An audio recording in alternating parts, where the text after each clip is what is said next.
बिस्मिल्लाहिर्रहमानिर्रहीम। जी स्टूडेंट्स, उम्मीद करता हूँ कि आपने न्यूमेरिकल हल किए होंगे और अब आपको न्यूमेरिकल कैसे लग रहे हैं ये भी आप बताएं। जी आसान लग रहे हैं, चले बड़ी खुशी की बात है जी।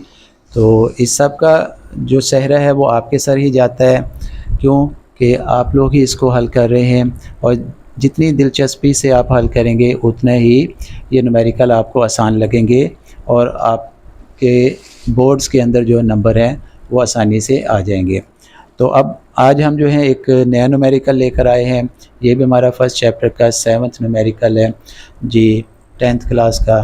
तो हम इसकी स्टेटमेंट की तरफ चलते हैं ताकि हम लोग जो है इसको सॉल्व कर सकें। जी हम स्टेटमेंट टाइप करते हैं।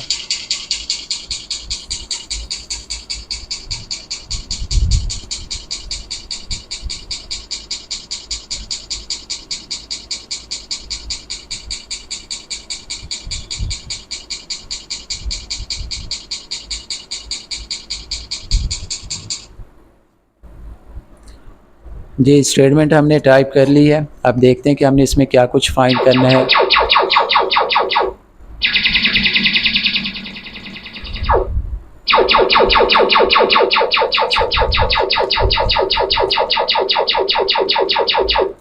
जी तो हमारी जो स्टेटमेंट कंप्लीट हो चुकी है और उसके साथ जो हमने फाइंड करना है, हमने 3 क्वांटिटीज़ जो है फाइंड करनी है, तो वो भी हमने मेंशन कर ली है। आते हैं अंडरस्टैंडिंग की तरफ जाते हैं, वहाँ पर हम जाकर देखते हैं कि इन वैल्यूज़ को किस तरह से मेंशन करना है। जी सबसे पहले हम मेंशन कर लेते हैं कि हमें फ्रीक्वेंसी दी गई है, उसको हमने हाईलाइट कर लिया, 190 हर्ट्ज़ है। उसके बाद हमें लेंथ दी गई है सिंपल पेंडुलम की, उसको हमने मेंशन कर लिया 90 मीटर है। और जो टाइम कंज्यूम होता है 0.5 सेकंड, हमने इनको हाईलाइट कर लिया। ये वैल्यूज़ हमें स्टेटमेंट के अंदर गिवन है। इसके बाद हमने जो मालूम करना है उसको भी हाईलाइट कर लेते हैं।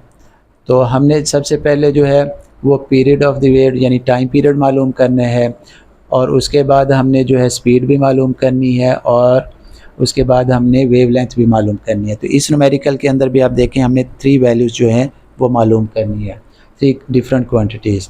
तो हम गिवन डाटा की तरफ चलते हैं और इन वैल्यूज़ को जो हमने हाईलाइट किए हैं उनको गिवन डाटा के अंदर पुट कर लेते हैं। जी तो गिवन डाटा के अंदर हमने फ्रीक्वेंसी भी लिख ली 190 हर्ट्ज़, लेंथ भी लिख ली 90 मीटर और टाइम भी लिख लिया 0.5 सेकेंड।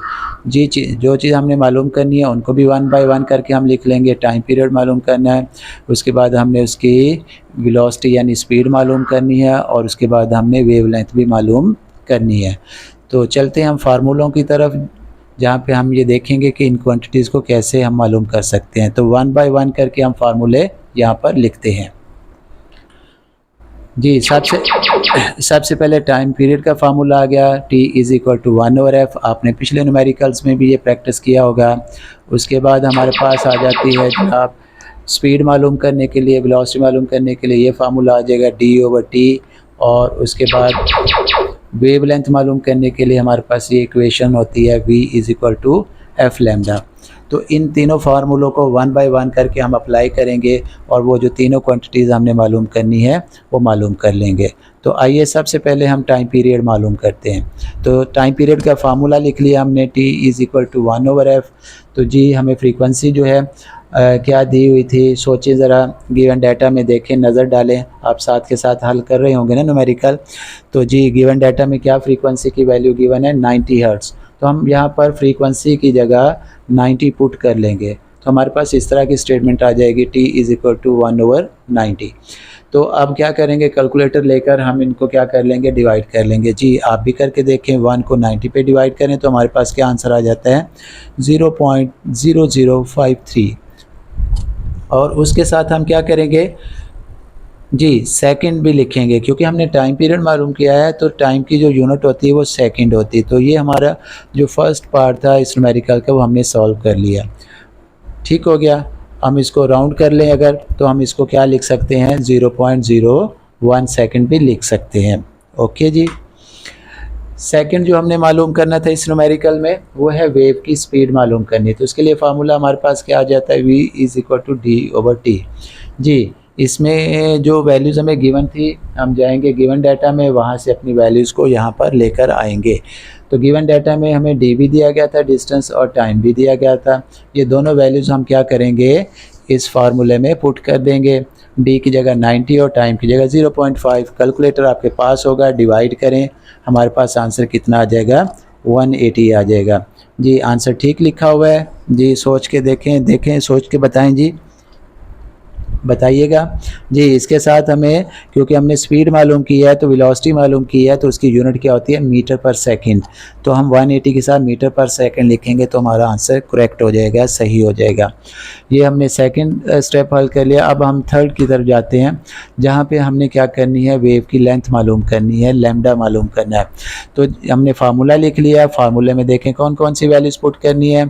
हमने यहाँ पे फ्रीक्वेंसी की वैल्यू भी पुट करनी है, और उसके साथ साथ हमने वेलोसिटी जो स्पीड मालूम की थी वो भी यहाँ पे पुट कर देनी है। जब हम वैल्यूज़ को पुट करेंगे तो हमारे पास इस तरह की आ जाएगी स्टेटमेंट। अब हम 190, क्योंकि लैम्डा से मल्टीप्लाई हो रहा है, हम उसको जब लेफ़्ट साइड पे लेके जाएंगे तो वो 180 से डिवाइड हो जाएगा। तो हमारे पास इस तरह आ जाएगा 180/190। कैलकुलेटर आपके पास है, उस पर ये वैल्यूज़ लिखें, 180 को 190 पे डिवाइड कर दें तो हमारे पास आंसर कितना आ जाता है, 0.95। जी ठीक है आंसर हमारा, या कुछ कमी है अभी? जी कमी यही है कि इसके साथ हमने यूनिट नहीं लगाई, तो हम इसके साथ क्या कर देंगे, यूनिट पुट कर देंगे। तो क्योंकि लैम्डा भी जो होती है वेव लेंथ होती है, असल में लेंथ जब भी मालूम करते हैं तो उसकी जो बेसिक यूनिट होती है वो मीटर होती है जी।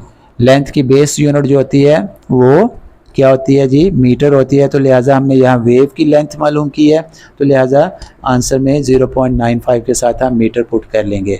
तो इस तरह से हमने वेव की लेंथ भी मालूम कर ली, और हमारा जो इस न्यूमेरिकल का थर्ड पार्ट था वो भी हमने सॉल्व कर लिया।